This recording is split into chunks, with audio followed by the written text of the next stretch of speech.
এই যে আমরা এলেম শিখব, এই এলেম শিখার পূর্বে আমাদেরকে কয়েকটি কথা মনে রাখতে হবে। এক নাম্বার, এলেম শিখার পূর্বে আমার নিয়ত সহি আছে কিনা এই বিষয় সম্পর্কে সচেতন থাকতে হবে। এক নাম্বার কি? সবাই বলি, আমার দিকে তাকায় বলি, সবাই আমার দিকে তাকায়, সবাই আমার দিকে তাকায়। কি করতে হবে? নিয়ত সহি আছে কিনা এই ব্যাপারে কি থাকতে হবে? সচেতন, সতর্ক থাকতে হবে। নিয়তের ব্যাপারে বুখারী শরীফের 1 নম্বর হাদিস, আল্লাহ রাসূল সাল্লাল্লাহু আলাইহি ওয়াসাল্লাম বলেন, ইন্নামাল আমালু বিন্নিয়াত, সমস্ত আমল নিয়তের উপর নির্ভরশীল। আমি এলেম শিখতেছি, এলেম শিখার পূর্বে আমি যে এলেম শিখবো, এলেম শিখলে আল্লাহ কিছু আমাকে উপহার দিবে না? পুরস্কার দিত না? এই পুরস্কারটা পাইতে হলে আল্লাহ তাআলা যাচাই করবেন যে এই ব্যক্তি পুরস্কার পাওয়ার উপযুক্ত কিনা। উপযুক্ত কিনা এটা যাচাই করবেন তার নিয়ত দ্বারা।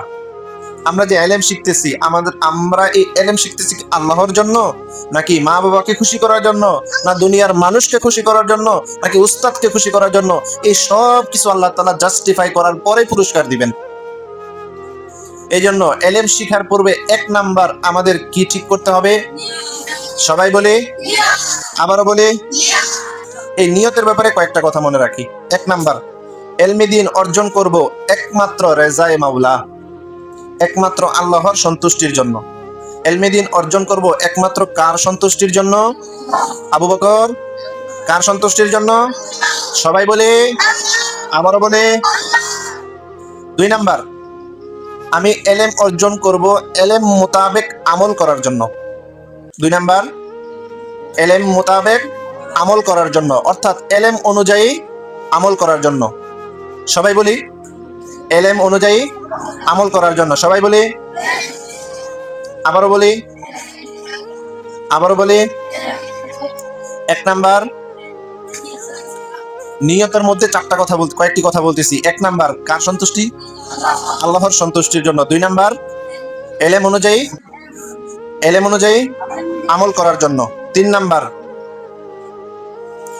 আমি যে এলেম শিখব, এই এলেম শুধু নিজের এলাকায় নয়, বরং সারা বিশ্বব্যাপী ছড়ায়া দেওয়ার নিয়ত থাকতে হবে। 3 নাম্বার কি? আমি যে এলেম শিখব, এই এলেম শুধু আমার এলাকাবাসী নয়, বরং সারা দেশ বিশ্বব্যাপী ছড়ায়া দেওয়ার নিয়তে শিখতে হবে। বলো তো সবাই, এলেম শুধু নিজের এলাকার জন্য নয়, সবাই বলো,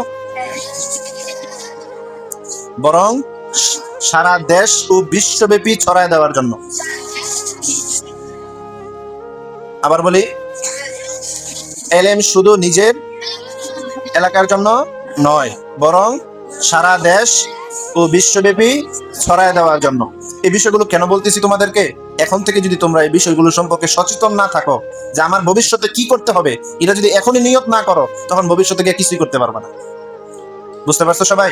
এই কারণে আমাদের নিয়তটা কি কি হবে এগুলো তোমাদেরকে শিখাই দিতেছি, তোমরা এগুলো শিখে রাখবা। তো 1 নম্বরে নিয়ত হতে হবে কার সন্তুষ্টির জন্য?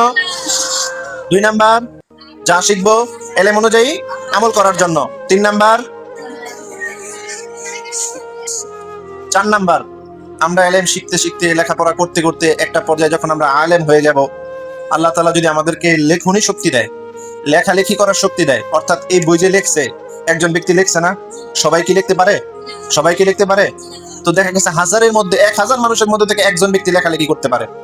তো আল্লাহ যদি আমাকে লেখালেখির তৌফিক দেন, তাহলে লেখালেখির মাধ্যমে দ্বীন প্রচার করা,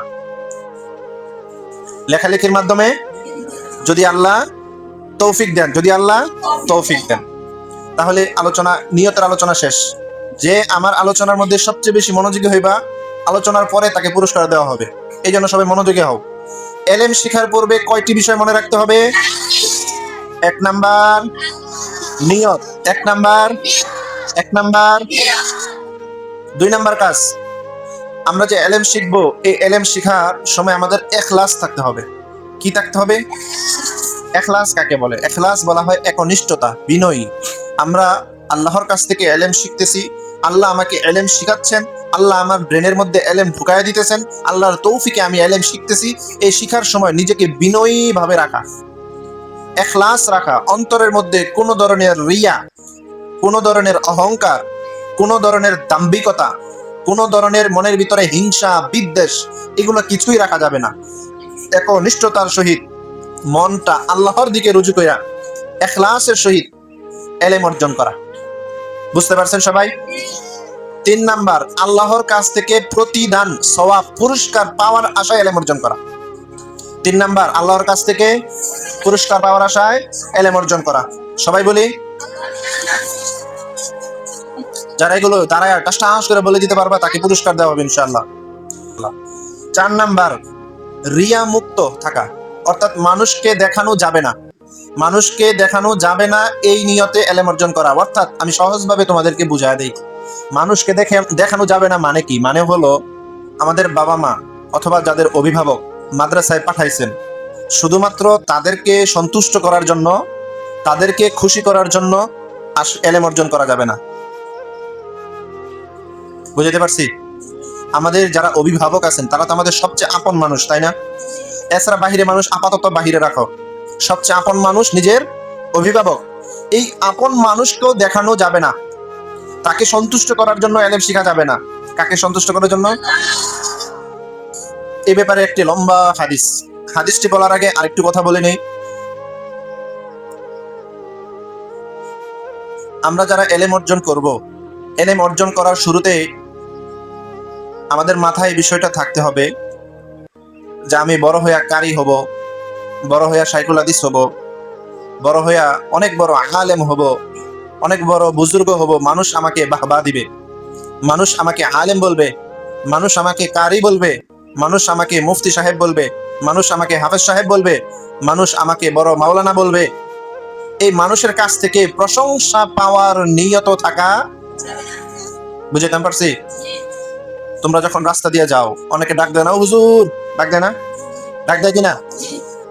তো তখন মনের মধ্যে এই চিন্তা আনা যাবে না, হুজুর, মানুষ আমার সম্মান করে, সালাম দেয়। তো মনের ভিতরে কি আয়সা পড়ে? অহংকার আয়সা পড়ে। কি আয়সা পড়ে? অহংকার আয়সা পড়ে। তো মানুষকে খুশি করার জন্য যে আমি যদি আরো বড় আলিম হই, মানুষ আমাকে আরো সালাম দিব, মানুষ আমাকে আরো ভালোবাসবো, মানুষের কাছ থেকে প্রশংসা পাওয়ার নিয়তে ইলম অর্জন করা যাবে না। এটাকে বলা হয় লোক দেখানো ইলম অর্জন করা যাবে না, লোক দেখানো ইবাদত করা যাবে না। তোমাদেরকে একটি হাদিস, লম্বা হাদিস শুনাইছিলাম সম্ভবত গত বছর। অনেক মারাত্মক একটা হাদিস। হাদিসটি বর্ণনা করেন হযরত আবু হুরায়রা রাদিয়াল্লাহু তাআলা আনহু। হাদিসের বিস্তারিত আলোচনা বলবো না, শুধু এতটুকু বলি, আল্লাহ তাআলা সর্বপ্রথম 3 জন ব্যক্তিকে সামনে আনবেন। কয়জন ব্যক্তি? একজন হলো কারি, একজন হলো আলেম বা কারি। ধরো কারি, তোমরা যেহেতু কারিয়ানা পড়তেছো, নুরানি নাজারা হেফজখানা পড়তেছো। একজন ব্যক্তি কারি, দ্বিতীয় নাম্বার শহীদ, দ্বিতীয় নাম্বার 3 নাম্বার দানশীল ব্যক্তি, 3 নাম্বার। এই 3 জন ব্যক্তিকে সামনে আনা হবে। কারিকে প্রশ্ন করা হবে, তুমি কেন কারি হয়েছিলা, তুমি কেন আলেম হয়েছিলা? লোকটি বলবে যে আল্লাহ, তোমার সন্তুষ্টি অর্জন করার জন্যই কারি হয়েছিলাম, মাওলানা হয়েছিলাম, আলেম হয়েছিলাম, কোরআনের ইলম হাদিসের ইলম অর্জন করেছিলাম। কাকে খুশি করার জন্য? কিন্তু তখন আল্লাহ বলবেন তুমি মিথ্যা বলছো, ফেরেশতারা বলবেন তুমি মিথ্যা বলছো। তো আল্লাহ তাআলা নিজে আবার জবাব দিবেন যে তুমি আমাকে সন্তুষ্ট করার জন্য তুমি ইলম শিখো নাই, তুমি মানুষের কাছ থেকে বাহবা পাওয়ার জন্য, মানুষের কাছ থেকে কারি সাহেব শোনার জন্য, মানুষের কাছ থেকে মুফতি সাহেব শোনার জন্য, মানুষের কাছ থেকে হাফেজ সাহেব শোনার জন্য, মানুষের কাছ থেকে বড় শাইখুল হাদিস শোনার জন্য, অনেক বড় আলেম উপাধি শোনার জন্য তুমি কারি হয়েছো, আলেম হয়েছো। মানুষের কাছ থেকে প্রশংসা তো তুমি পাইই গেছো দুনিয়ায়, আমার কাছে কিছুই পাবা না, যাও জাহান্নামে চলে যাও, নাউজুবিল্লাহ। তো আল্লাহ তাআলা তো আমাদের মনের খবর জানেন, জানেন না? জানেন কি জানেন না? আল্লাহ আমাদের মনের খবর জানেন কি জানেন না? জানেন। কেটা কেটা বিশ্বাস করি? হাত তুলি টান টান করে। মাশাআল্লাহ, হাত নামান। তাহলে আমি কোন নিয়তে ইলম শিখতেছি এই নিয়তটা কে জানে? আল্লাহ। সুতরাং আমি লোক দেখানো ইলম শিখতেছি, ইবাদত করতেছি নাকি আল্লাহর জন্য করতেছি, এটা আল্লাহ জানেন না? আল্লাহ জানেন। তো এই কারণে 4 নাম্বার গুরুত্বপূর্ণ পয়েন্ট যেটা, যে লোক দেখানো ইলম অর্জন করা যাবে না। তাহলে কোন জিনিস অর্জন করার পূর্বে 4টি জিনিস জেনে রাখা দরকার? আবু বকর বলো।